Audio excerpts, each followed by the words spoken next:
Hello friends, welcome to Indo's Kitchen. Hi friends, Mexican seasoning அதை எப்படி செய்யறதுன்னு பார்க்கலாம். ஸோ அதோட இன்க்ரீடியன்ட்ஸ் தான் வந்து நான் இப்போ எடுத்து வச்சுருக்கேன். நான் ஃபஸ்ட்டு வந்து அதுக்கு பார்த்திங்கன்னா கிராம்பு, அதுக்கப்புறம் நெக்ஸ்ட்டு வந்து பட்டை, அதுக்கப்புறம் வந்து 1/2 ஸ்பூன் வந்து ஜீரகம், நெக்ஸ்ட் வந்து கார்லிக் பூண்டு, அப்புறம் சின்ன பீஸ் வந்து ஆனியன்னு, அதுக்கப்புறமா வந்து ஆர்கனோ லீவ்ஸ், கற்பூரவள்ளி இலை இருக்குது இல்லைங்களா, ஸோ அது இதை வந்து நான் வந்து பறித்து கழுவிட்டு அதுக்கப்புறம் வந்து காய வச்சு வச்சுருக்கேன். ஸோ அதனால தான் வந்து இது வந்து ட்ரையாக இருக்குது. அதுக்கப்புறம் வந்து ஒரே ஒரு ரெட் சில்லி, காஞ்ச மிளகாய். ஸோ அதுக்கப்புறம் இது பார்த்திங்கனாக்கா மின்ட் லீவ்ஸ், இதுவும் வந்து நான் வந்து கழுவிட்டு காய வச்சு எடுத்து வச்சுருக்கேன். நான் ஆக்சுவலாக மின்ட் லீவ்ஸ் பார்த்திங்க அப்படின்னா நம்ம வந்து ஃப்ரிட்ஜில் வைக்காமல் நம்ம அப்படியே வந்து வெளியிலே வச்சா கூட வந்து அப்படியே காஞ்சி போயிடும். ஏன்னா ஃப்ரிட்ஜில் வச்சுருந்தோம் அப்படின்னா ரொம்ப நாள் ஆயிடுச்சுன்னா அது கொஞ்சம் கெட்டு போயிடும் இல்லைங்களா. நம்ம வந்து ஃப்ரிட்ஜில் வைக்காமல் வெளியவே வச்சுருந்தோம் அப்படின்னா அதுவே வந்து காஞ்சி போயிட்டு இந்த மாதிரி ட்ரை ஆகிட்டு இப்படி இருக்கும். வானலில் வந்து ஹீட் பண்ணியாச்சு. ஹீட் பண்ணிவிட்டு நம்ம எடுத்து வச்சுருக்க பொருள் எல்லாமே வந்து நம்ம கொஞ்சம் வந்து லைட்டாக வந்து சூடேற்றிடலாம். ஸோ ஃபஸ்ட்டு வந்து ரெட் சில்லி, ஒரே ஒரு காஞ்ச மிளகாய் எடுத்து வச்சுருந்தோம் இல்லைங்களா, அது, அப்புறம் வந்து பட்டை, அதுக்கப்புறம் வந்து லவங்கம், ஸோ அதுக்கப்புறமா வந்து 1/2 ஸ்பூன் வந்து ஜீரகம்,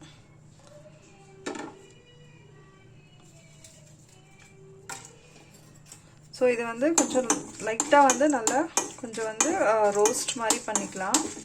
ஸோ காஞ்ச மிளகாய் இது எல்லாத்தையுமே நம்ம வந்து சூடேற்றி எடுத்தாச்சு. அதுக்கப்புறமா வந்து ஒரு பீஸ் ஆனியன் வச்சுருந்தோம் இல்லைங்களா, அது, அதுக்கப்புறம் வந்து 2 பல் வந்து பூண்டு, இதையும் வந்து நம்ம கொஞ்சம் வந்து சூடேற்றிடலாம். சூடில் கொஞ்சம் கலர் சேஞ்ச் ஆகிற வரைக்கும் கூட நம்ம வந்து லைட்டாக பண்ணிக்கலாம். இந்த மின்ட் லீவ்ஸ், புதினா பார்த்தீங்கன்னாக்கா நான் முதலே வந்து எடுத்து கொஞ்சம் காய வச்சுருந்தேன் ட்ரையாக அப்படின்னு சொன்னேன். ஆனால் இப்போ வந்து நீங்கள் வந்து இன்ஸ்டண்ட்டாக பண்ணணுன்னா கூட பண்ணிக்கலாம். நம்ம எப்படி இப்போ வந்து அதை வறுக்கிறோம் இல்லைங்களா, அந்த மற்ற மசாலா அந்த மாதிரி வறுக்கிற மாதிரி கூட நம்ம வந்து வறுத்துக்கலாம். ஸோ வறுத்துக்கிட்டாலும் இந்த மாதிரி வந்து ட்ரை ஆகிடும் கழுவிட்டு. அதே மாதிரி தான் வந்து இந்த கற்பூரவல்லியோட இலையும் அந்த மாதிரி தான்.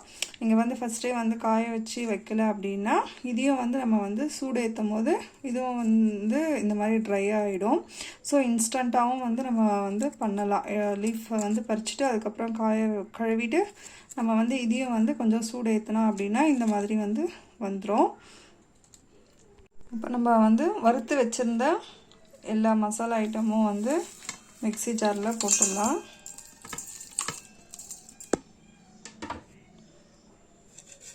அதுக்கப்புறம் வந்து புதினா இலை, இதையும் வந்து காய வச்சு வச்சுருந்தோம். அதனால் இதை நான் வந்து சூடு பண்ணலை, ஏன்னா ஆல்ரெடி இது வந்து ட்ரையாக தான் இருக்குது. அதனால் நான் இதை வந்து சூடு பண்ணலை, அப்படியே போட்டுக்கிறேன். கூட வந்து கற்பூரவள்ளி இலை, ஆர்கனோ லீவ்ஸ், அதையும் வந்து நம்ம அப்படியே போட்டுக்கலாம். நம்ம வந்து இப்போ இதை வந்து மிக்ஸி ஜாரில் வந்து அரைச்சி எடுத்தாச்சு. பாருங்கள், பார்க்கவே வந்து ஒரு 3/4 மாதிரி அரைச்சிக்கோங்க. ஸோ பார்க்கவே வந்து கலர்ஃபுல்லாக இருக்குது. அப்புறம் இதை பார்த்தோம் அப்படின்னா நம்ம வந்து பீஸாவுக்கு வந்து யூஸ் பண்ணிக்கலாம். அப்புறம் வந்து ஒயிட் சாஸ் பண்ணும் போதும் வந்து செய்யும் போதும் வந்து யூஸ் பண்ணிக்கலாம். அதுக்கப்புறமா வந்து பாஸ்தா பண்ணும்போது வந்து யூஸ் பண்ணிக்கலாம். ஆக்சுவலாக இதோட அந்த மின்ட் லீவ்ஸு, புதினா, இந்த கற்பூரவல்லியோட இலைகள் எல்லாமே இதெல்லாம் போடும்போதே வந்து அந்த வாசனையே வந்து ரொம்ப சூப்பராக இருக்குது. ஸோ இதை வந்து நம்ம இன்ஸ்டண்ட்டாகவே வந்து செய்து நம்ம வந்து யூஸ் பண்ணிக்கலாம். நீங்களும் வந்து செய்து பார்த்துட்டு எனக்கு வந்து கமெண்ட் பண்ணுங்கள். தேங்க்ஸ் ஃபார் வாட்சிங்.